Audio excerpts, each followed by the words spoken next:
Trending topics நைட்டில் கவனிக்கோங்க.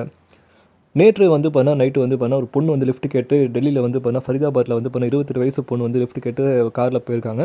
Lift தரன்ற பேரில் கூப்பிட்டுட்டு அந்த பொண்ணு வந்து பாலியல் வன்கொடுமை செஞ்சு அந்த பொண்ணு வந்து பார்த்தீங்கன்னா அப்படியே தூக்கி வீசுகிறாங்க. அது சிசிடிவி கேமராலேருந்து பதிவாயிருக்கு ஃபரிதாபாத்தில் வந்து.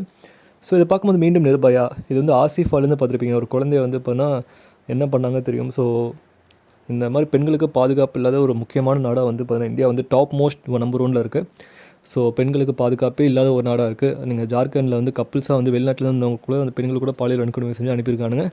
ஸோ அந்த மாதிரி வட மாநிலத்தில் ரொம்ப அதே மாதிரி தமிழ்நாட்டிலும் இருக்காங்க. ஸோ எல்லா ஸ்டேட்லேயும் வந்து பார்த்தீங்கன்னா சீஃப் மினிஸ்டரும் ஒழுங்காக சரியான ஒரு ஆக்ஷன் எடுக்க மாட்டாங்க பெண்களுக்கு பாதுகாப்பு. அதே மாதிரி வந்து பார்த்தீங்கன்னா பிரைம் மினிஸ்டர். ஸோ ஒரு பிரைம் மினிஸ்டர்னால் எப்படி இருக்கணும், எப்படி இருக்கக்கூடாதுன்றது பெஸ்ட் எக்ஸாம்பிளாக வந்து பண்ண மோடி இருக்கார்.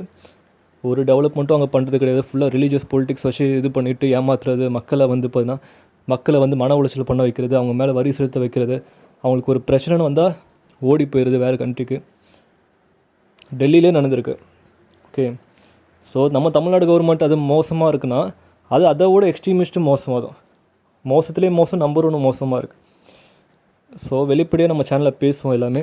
ஆனால் நீங்கள் ஆதரவு தெரிவிங்க. ஆதரவு செஞ்சால் கூடுதலான நிறைய தகவல் வந்து தெரிஞ்சுக்கலாம். ஸோ இதை பற்றி உங்களோட கருத்தை வந்து கமெண்ட் பண்ணுங்கள்.